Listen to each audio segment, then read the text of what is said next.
Bismillahirrahmanirrahim. Assalamualaikum warahmatullahi wabarakatuh. Baiklah, pertama-tama saya ucapkan terima kasih kepada teman-teman yang telah sempat hadir pada presentasi kali ini. Dan yang terhormat kepada Bapak Peprudal Zanu, SPD MSI, sebagai dosen pengampu mata kuliah teori bilangan. Baiklah, langsung saja masuk ke presentasi kami. Sebelumnya, kami dari kelompok 4 yang beranggotakan saya sendiri, Julia Hasanah. Selanjutnya yaitu rekan saya, Ainil Jamalia, Aura Izzatul Jannah, Dafa Julio Afandi, dan Zani Yusnawati Putri. Baik, untuk materi pertama yang akan dijelaskan oleh Ainil. Kepada Ainil, disilakan. Baik, kita mulai pada permasalahan, yaitu Pak Joko adalah seorang pedagang beras yang rutin mengirimkan berasnya ke beberapa pasar tradisional Suatu hari, dalam perjalanan menuju pasar induk, truk yang ia gunakan mengalami kecelakaan kecil sehingga beberapa karung beras robek dan sebagian berasnya tumpah. Setelah sampai di pasar, ia ingin mengetahui berapa banyak beras yang masih layak untuk dijual. Nah, untuk mengetahui berapa banyak beras yang masih utuh dan layak dijual, Pak Joko melakukan pengecekan dengan cara yang pertama, ketika jagung dimasukkan ke dalam 5 karung, habis terbagi tanpa sisa. Yang kedua, jika dimasukkan ke 8 karung, tersisa 3 kilogram. Dan yang terakhir, bila dimasukkan ke 9 karung, tersisa 4 kilogram dengan harga jual beras saat ini yaitu Rp5.000 per karungnya. Berapakah minimal pendapatan yang bisa diperoleh oleh Pak Joko dari penjualan beras yang masih layak untuk dijual? Selanjutnya, kaitannya dengan teori bilangan, yaitu kita mencari bilangan terkecil yang memenuhi sistem kongruensi linear berikut. X kongruen 0 modulo 5 atau bisa dibaca dengan X bersisa 0 ketika dibagi 5. Selanjutnya, X kongruen 3 modulo 8 atau X bersisa 3 ketika dibagi 8. Dan yang terakhir, X kongruen 4 modulo 9 atau X bersisa 4 ketika dibagi 9. Kemudian bilangan terkecil tersebut dikalikan dengan harga jual per kilogram beras untuk mendapatkan pendapatan minimumnya. Baik, materi selanjutnya yang akan dijelaskan oleh Zani. Kepada Zani, disilakan. Baik, selanjutnya penyelesaian permasalahan. Diketahui sistem kongruensi linear X kongruen 0 mod 5, X kongruen 3 mod 8, X kongruen 4 modulo 9. Harga jual beras sama dengan 5.000 per kilogram. Ditanya berapa pendapatan minimum yang diperoleh. Oke. Yang pertama kita hitung banyak beras yang layak untuk dijual. Perhatikan bahwa FPB 5, 8, 9 sama dengan 1. Maka gunakan teorema sisa Cina dari soal tersebut. Diperoleh M1 sama dengan 5, M2 sama dengan 8, M3 sama dengan 9. M besar sama dengan M kecil 1 dikali M kecil 2 dikali M3 sehingga menghasilkan 360. Yang pertama M besar 1 sama dengan M besar per M kecil 1 sama dengan 360 dibagi 5 sama dengan 72. Kemudian M besar 2 sama dengan M besar per M2 kecil sama dengan 360 dibagi 8, sehingga hasilnya 45. Kemudian M besar 3 sama dengan M besar per M3 kecil sama dengan 360 dibagi 9, diperoleh 40. Next.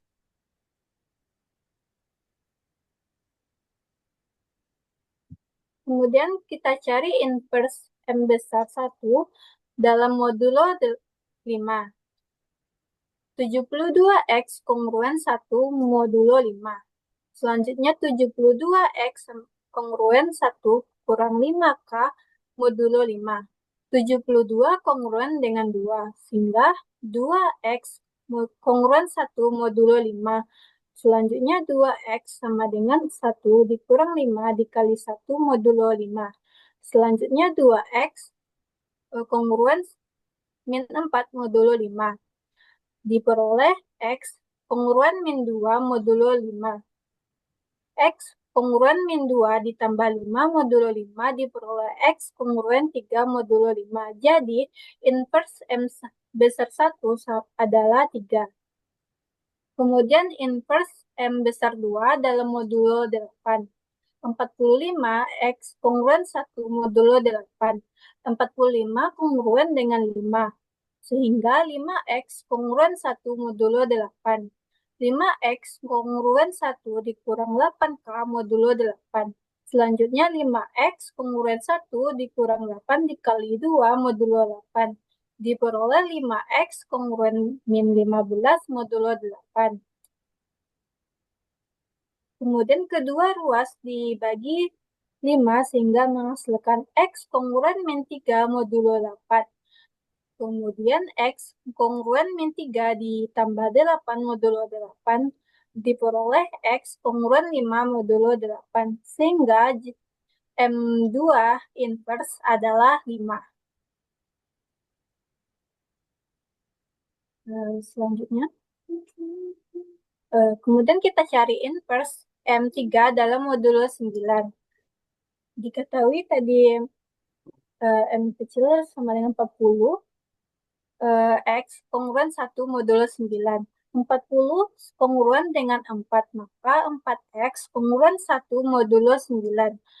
Selanjutnya 4X kongruen 1 dikurang 9K modulo 9. Kemudian 4X kongruen 1 dikurang 9 dikali 9 modulo 9. Menghasilkan 4X kongruen min 80 modulo 9. Kedua ruas kita bagi dengan 4, maka menghasilkan X kongruen min 2 modulo 9. Sehingga menghasilkan X kongruen min 2 ditambah 9 modulo 9. Menjadi X kongruen 7 modulo 9. Jadi, inverse M besar 3 kita adalah 7. Berdasarkan teorema sisa Cina diperoleh. Berdasarkan teorema sisa Cina, kita menggunakan rumus X kongruen sigma I sama dengan 1 sampai K dikali AI dikali M besar I dikali inverse MI modulo M. Sehingga X kongruen tadi A1 kita 0 dikali M1 kita 72 dikali M inverse M1 inverse 3 ditambah A2-nya 3 dikali M2-nya 45 dikali inverse M2-nya 5 ditambah A3 4 dikali M3 kita 40 dikali M3 inverse kita 7 modulo 360. Sehingga X kongruen 0 ditambah 675 ditambah 1120 modulo 360. Menghasilkan X 1790 modulo 360 sehingga X kongruen 355 modulo 360. Jadi, banyak beras yang layak dijual adalah X kongruen 360T ditambah 355. T elemen Z. Sekian presentasi saya kembalikan ke moderator. Baik, materi selanjutnya yang akan dijelaskan oleh Dava. Kepada Dava, disilakan. Baik, terima kasih pada moderator. Di sini saya akan melanjutkan penjelasan dari rekan saya Zani. Jadi, maka banyak beras minimum yang layak dijual saat T sama dengan 0 adalah, jadi kita dapat mensubstitusikan T sama dengan 0 ke hasil yang didapat tadi, yaitu X kongruen sama dengan 360T ditambah 355. Jadi, kita dapat mensubstitusikan T sama dengan 0 ke persamaan tersebut. Jadi, X sama dengan 360 dikali 0 ditambah 355. Jadi, X sama dengan 355. Berdasarkan teori masih Cina, diperoleh pendapatan minimum banyak beras minimum layak jual dikali harga jual beras. Jadi, 355 dikali 5.000 menghasilkan 1.775.000. Jadi, pendapatan minimum yang diperoleh Pak Joko dari penjualan beras yang masih layak dijual adalah Rp175.000. Next. Selanjutnya, formula teorema sisa Cina.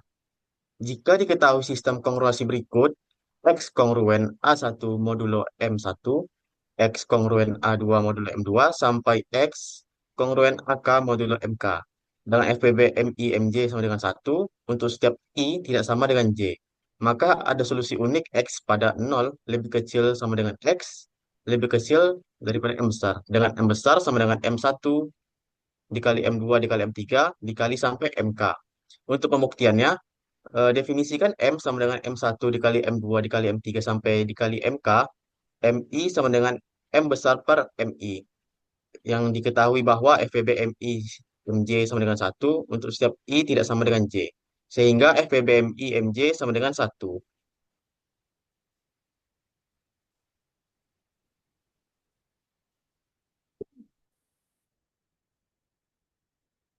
Baik, pemateri selanjutnya yaitu oleh Aura. Pada Aura disilakan. Baiklah, terima kasih pada moderator. Di sini saya akan melanjutkan formula teorema sisa Cina. Berdasarkan teorema kongruensi linear, kita dapat menyelesaikan kongruensi MI X kongruen 1 module MI, di mana X1 sama dengan M besar I pangkat min 1 sebagai solusi tunggalnya. Tujuan kita adalah untuk membuktikan bahwa X kongruen A1 dikali M besar 1 dikali M besar 1 pangkat min 1 ditambah A2 dikali M besar 2 dikali M besar 2 pangkat min 1 ditambah sampai AJ dikali M besar J dikali M besar J pangkat min 1 modulo M.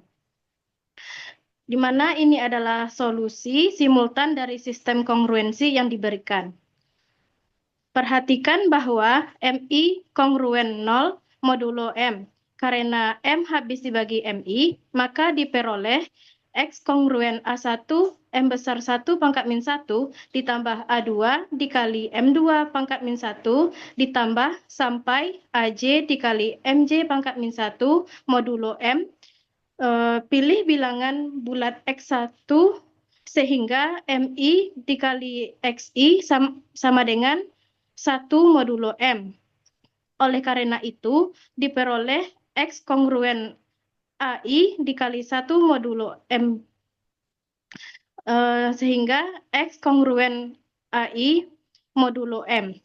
Nah, ini menunjukkan bahwa sistem kongruensi tersebut memiliki solusi. Selanjutnya, X-aksen yang memenuhi sistem kongruensi tersebut, sehingga X kongruen A1 kongruen X-aksen modulo M, di mana I adalah 1, 2, 3, sampai J. Dan MI habis dibagi X dikurang X-aksen untuk setiap nilai I. Karena FPB dari MI dan MJ adalah 1, diperoleh M1, M2, M3, sampai MK habis dibagi X kurang X aksen yang berakibat X kongruen X aksen modulo M, di mana I adalah 1, 2, 3, sampai J. Selanjutnya, generalisasi. Apa yang terjadi jika pembagi dari sistem kongruensi linear tidak relatif prima? Apakah masih memiliki solusi, tidak memiliki solusi, atau memiliki solusi dengan syarat tertentu? Nah, jika suatu sistem kongruensi linear tidak relatif prima, artinya FPB yang lebih dari 1, sehingga tidak bisa menggunakan teorema sisa Cina untuk menyelesaikannya. Ada dua kondisi yang muncul jika sistem kongruensi tidak relatif prima. Yang pertama, memiliki solusi dengan syarat jika diketahui sistem kongruensi tersebut, X kongruen A1 modulo M1 dan X kongruen A2 modulo M2. Dengan FPB dari M1 dan M2 sama dengan D.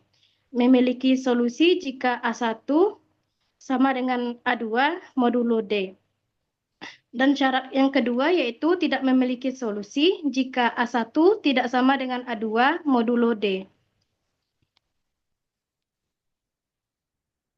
Nah, penerapan teorema sisa Cina dalam kehidupan sehari-hari yaitu yang pertama menyisipkan citra digital ke dalam file video proses penyisipan menggunakan metode Chinese Remainder Theorem atau teorema sisa Cina yang dihitung dari jumlah selisih antara bilangan desimal pada file video sehingga jumlah selisih yang akan menentukan jumlah biner citra digital yang akan disisipkan.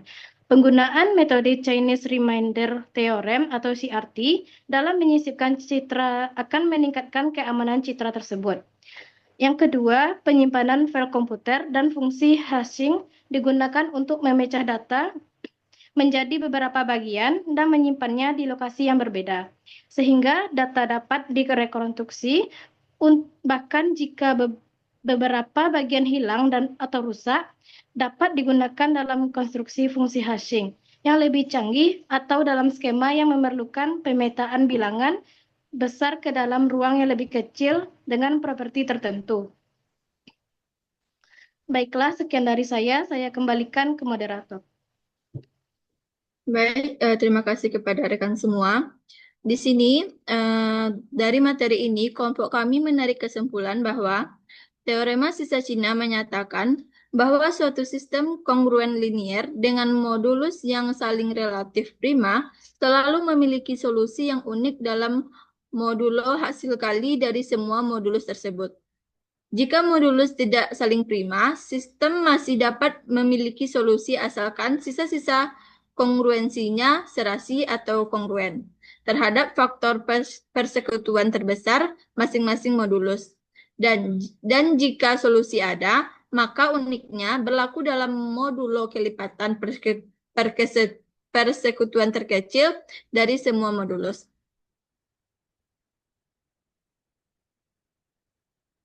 Baiklah, sekian presentasi dari kelompok kami. Saya selaku moderator minta maaf jika ada salah kata. Saya akhiri dengan membaca wassalamualaikum warahmatullahi wabarakatuh.